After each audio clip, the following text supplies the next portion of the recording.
Hey traders, Raghee here. Welcome to Charts and Coffee. Hope everyone is doing great. Happy Tuesday morning. All right, so let's talk about Tuesday for a moment because as we make our way through the week, of course, we know starting tomorrow is day 1 of 2 of the BRICS summit. And then we have, of course, this little thing, Jackson Hole. I don't know if that's really important.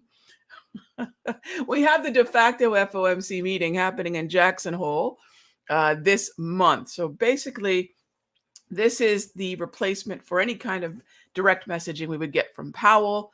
And there is some expectation that if we're going to see some sort of peak in yield, some sort of bottoming process in equities, it will come with Powell's comments on Thursday, Friday. So that's in many ways how broader averages are operating. We know we have this massive event Thursday, Friday, and in what way can we respond?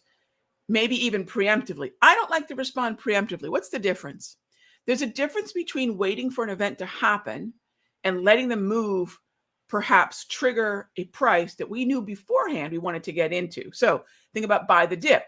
The dip is the price at which, as the market's making new highs, we say, hey, the market retraces to this level. I want to be a buyer. So there's this preemptive type movement, which is what most traders do.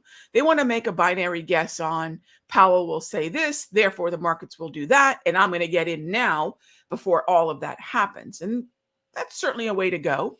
I think it's the lower probability way to go because the latter, the second choice, which is sadly the choice most traders don't make.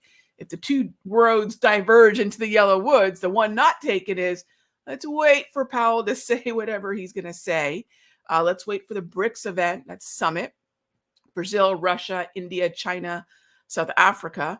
Let's wait to see what happens there. And let's see if price action closes the distance to levels I'm already willing to be engaged from. So that's a couple different things to think about as we look at Tuesday, existing home sales. At 10 a.m., we have the aftermath of Barkin, which I have to say largely we were rallying into the Barkin speech, and we're holding pretty well since that. We've got Goolsby and Bowman at 2:30, so heads up. I think Goolsby's at 2:30, Bowman's at like 2:32, something like that. And then tomorrow we go into bricks and new home sales and etc. But that's where we are right now, probably in right now the midst of the most illiquid days of the year. I don't even think that leading into Christmas is as illiquid in terms of participation and attention as the last 2 weeks of August, right? So traders are getting ready. They're getting ready for the fall season. I think it's a fantastic time to prepare for fall. This is when you want to sharpen up, whatever you're doing in terms of day trading. This is when you want to sharpen up whatever you're doing in terms of swing trading and watch list building. And then we just go into September full stride as we get that post-summer attention and volume and open interest back. So pretty cool stuff. As always, gang, if you have any questions, let me know. Couple things we're going to do just to kick off the morning is really simply, bear with me here. First thing I just want to mention, all right, Rog, what is it that we're dealing with this morning? And I will say that largely indices are bullish to neutral. And that's quite literally what's happening on this indicator that I call the multi-trend. This is the decoder ring. The multi-trend is the decoder ring for market structure. It's color-coded, right? It's yellow, it's green, it's red, right? So that's the first thing I'm going to think about.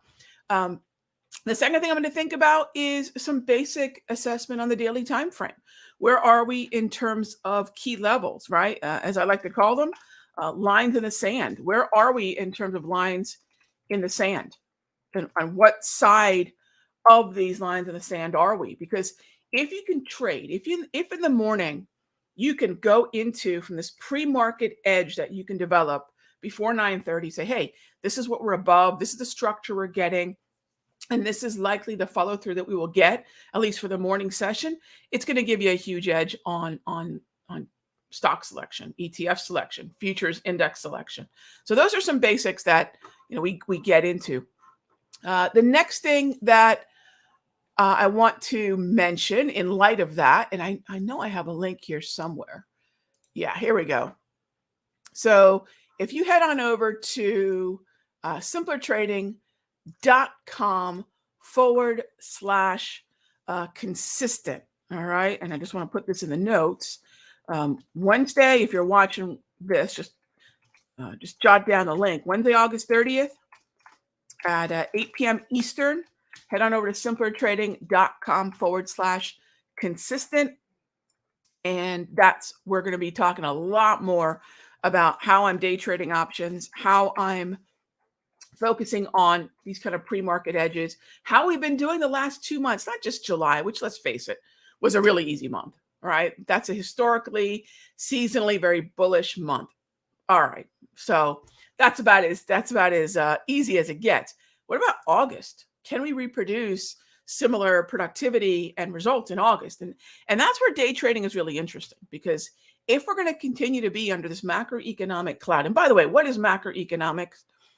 Inflation, growth, right? So think about CPIs, PCEs, GDPs, and jobs, unemployment, JOLTS, non-farm, right? If we can keep an eye on the rate of change of those three pillars of macroeconomics, we've got a really easy way to measure this, right? That's the way you do it. It's not terribly complicated. That's how we do it. So if that's still the uncertainty, the murkiness that we're dealing with, it's going to make a lot of sense to keep with the short term. All right. So with that being said, gang, let's jump on over to the questions. If you have a symbol you're looking at, let me know. Good morning. Good morning. Great to see everyone. All right. So first up, all right, Tesla. Sure. Let's jump into Tesla. All right. If I'm looking at Tesla and I'm asking myself, even as a day trader, gang, one of the most ignored time frames is the daily. And if you think about it, psychologically speaking, it's the most relevant, meaning how we are operating compared to the previous session close is how a trader says themselves, I'm up or I'm down in my book, in my portfolio, all my statements, right? That's the settlement date. It's not weekly. It's not monthly. Do yourself a favor, abandon those time frames for trading. Those time frames are like that friend that says, oh, that looks great on you, even though it looks like absolute rubbish, right? Those time frames are typically used to justify short-term positions that really aren't working right now. Do yourself a favor. Abandon weekly, definitely abandon monthly, because unless think of it this way, say, oh my gosh, Ron, you're going full on heresy this morning. What a heretic. Think about it. If you're justifying a daily time frame, or worse, a 60-minute time frames movement on a open, high, low close that's plotted once a week or once a month, in what reality are those going to share any commonalities? Next to none. Also, think about the risk that you take on by lengthening the time frame instead of shortening the time frame. By lengthening the time frame, things are moving slowly. We can justify darn near anything. Think about the risk that's also inherited with the range a market could put on every week, or heaven forbid, you're looking at a monthly, every month, right? So what most traders do is they lengthen the time frame to justify what they're doing. Shorten it instead. The shorter time frame, yeah, it's not always going to be something that is going to agree with you, but isn't that the point? To keep you out of trouble? So think about the advantage of moving shorter. So Tesla, look at Tesla right now. First, yeah, take a look. If I am looking at the structure of the intraday, right, it's bullish to neutral. So that's going to give me some ideas for right off the bell. And if I look at the daily time frame, there are two things that we can notice here. It's perched above the equator. It's moving higher from yesterday's close. Those are basic things that are going to help me decide, hey, I want to be a buyer versus a seller. Hey, I want to be bullish versus bearish. By the way, gang, there's so many ways to get into a market. Someone could sell credit on puts right? Someone could buy a call. Someone could get long shares. All of those are taking advantage of the same direction. So when we get our directional bias dialed in, it almost doesn't matter the strategy. So many different strategies will work if we get direction right. And I think a lot of times traders get stuck at the strategy or the secret squiggle level rather than saying, am I spending the majority of my time trying to make sure that I'm going with the flow? Once you get that down, numerous strategies will work, right? And then now you get to choose from which one you would like best. So Uber, Joe's asking about Uber from our essentials room. Cool. So when I'm looking at Uber, Joe, I do not have a trend right now, but I do have directional bias, right? So that means the trend was up. This is straight up multi-trend. This works on any time frame, weekly, 1 hour, 5 minute, daily, you name it. I've got an oversold level, but if I'm thinking about where I want to be long here, I would like to be long as close to 43 as possible. I've got my automated support and resistance tool running by way of the Darvis 2.0. I've actually had the 3.0 running, which includes these signals. So I've got that running right now. That tells me the closer I can get to 43, the more I'm positioning my long or selling puts near support. That's the edge, gang. So that's what I would do on Uber, Joe. I hope that makes sense. All right, next up is, bear with me. Good morning. Good morning. All right. Can we take a look at RYTM? I have no idea what that is. All right. Let's go take a look. So this would be a trend. This is what, a pharmaceutical company, rainy days? Yeah, this would be a trend. I'd use the Darvis once again. Yeah, Darvis would be a pullback to price-based support. 22 to 21 would be a mean reversion to the moving average, aka the wave, 34 EMA high, close and low that I like to use. All right, thanks for the question. NVDA has earnings tomorrow. Would I trade options during earnings? Not just no, never. Yeah, my friend, I know it's exciting. I know that a lot of folks like to do that. And good for them. That's their choice. But I'm not gonna reduce my trading to a binary roll the dice down the felt table kind of thing. And that's exactly what trading earnings is. Whether you're selling premium or writing, if you're writing or selling premium or buying calls and puts, you're at a distinct disadvantage because implied volatility is up. Holding those calls and puts through earnings is possibly disastrous because of the volatility crush, the volatility implosion. And the only real advantage inside this very tight window is for folks who like to write premium. I would far prefer to, number one, find a stock this year that is in a better trend than this. This is a lot of noise. So not only are we noisy going into earnings, there's no real clear trend. There was a trend. So if I look back in my 642 window, and we go back to, let's say 6 weeks out, which would have put me back in here around the middle to beginning of July, there's a lot more I could have done in terms of better clarity and NVDA. But no, I would say, first of all, find another stock, my friend. Look at this chart. Is there anything about this chart that tells me there is an organized, structured opinion? And if you're wondering, Rog, okay, show me an example of what you're talking about. Let's talk about Amazon. All right. That looks pretty noisy. I agree. But do you see how the general gist of the market is overall up? Right? What about something like, let's see what JP Morgan looks like. And this has been a noisy month, right? Do you see how if we can get organized, consistent candles on the grab, green, maybe some blue, there are corners of the broader averages, either at the sector level or stock level, that look a little bit better. So when I look at Meta, and granted, Meta has recently gotten a little weak, as much of tech has, but now look at NVIDIA again. To me, it's not terrible, but do you see right here? This is how exact I can be. By the 9th of August, I've lost my trend, right? So right now, that 9th of August to the right edge of that chart, I've lost my trend. This is what I would do there. Shorten the time frame. Look at a 5-minute time frame.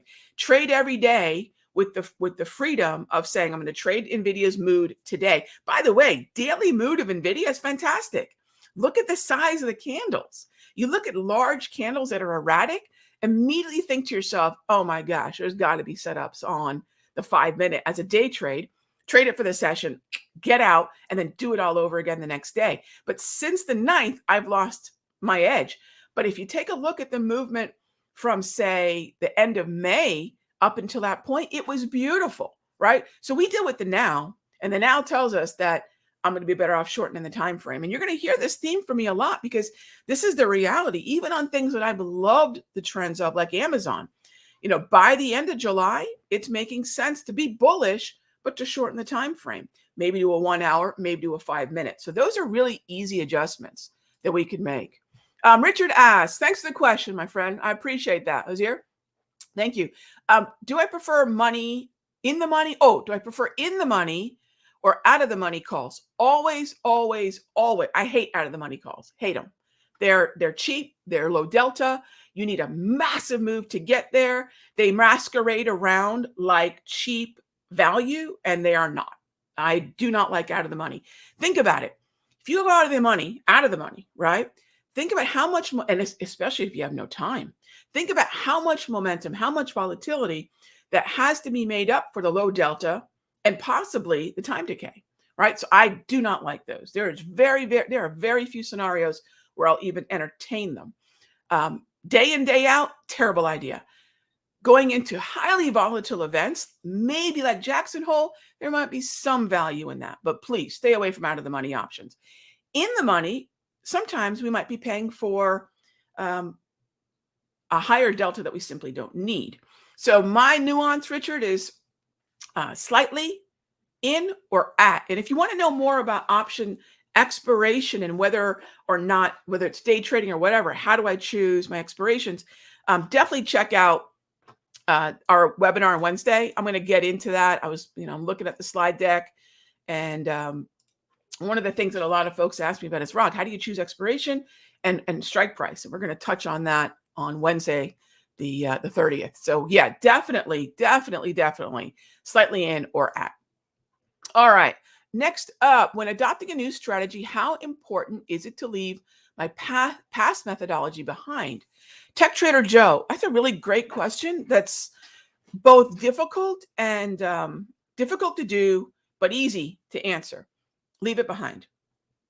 Unless you're learning from a mentor that stacks their approach. What does that mean? One of the things that I did consciously in my career 30 years ago was pick something that was going to be the touchstone for everything I do. Understand that price, back then, it was price and volume are everything. Price and volume, not just price, but price and volume. All right. Everything got built upon that foundation. So if you've been following me, I know some of you have been following my work since late 99, early 2000, which is really cool. And others have just discovered in the last month or two. If you go back and you were to Google me for whatever reason, and you find things that I wrote for trading markets a million years ago, or any of the brokers that I was a chief currency analyst for a million years ago, you will find the wave on my chart. You will find the grab candles on my chart. You're going to find certain things that I've been doing for a really long time, 30 plus years. So it really depends. For me, I would say you don't have to do that because everything we do stacks, right? Everything we do layers like a nice outfit. I am no fashionista, but it works together. Classic tools, just like classic fashion, will work anytime, always, right? For most traders, that's not going to be the reality. But again, I think you need to go back and ask yourself, how has the philosophy of my indicator strategy been built over the time? Have I done it consciously, or has it been sort of haphazard? I will say, though, it's better off to just buy into something new and just leave the other stuff on the side and then bring what works with you, right? Very Bruce Lee. Discard what is not needed, keep what is, and you make something of your own. And so, yeah, it's a tough one to answer. It's an easy one to answer. It's a tough thing to do because then you've got to go back and look at the way that you've constructed your overall strategy upon what foundation, have you built it, right? Okay, so last question, Boeing. I'd be looking for a long, maybe off today's. Really, actually, it's really a long based on momentum as price moved through 226.80. All right, gang. As always, thank you so much for being here for Charts and Coffee. All right. I threw a little honey in the coffee today, and I got myself a handy dandy little coffee warmer. No more cold coffee. All right, gang. Be good to each other. I'll talk with you soon. Same time, same station. If you haven't already, simplertrading.com/consistent. It's definitely going to be worth your while. We're going to be sharing a lot of trade examples, what we've been doing in July and August. And I'll see you soon. Take care.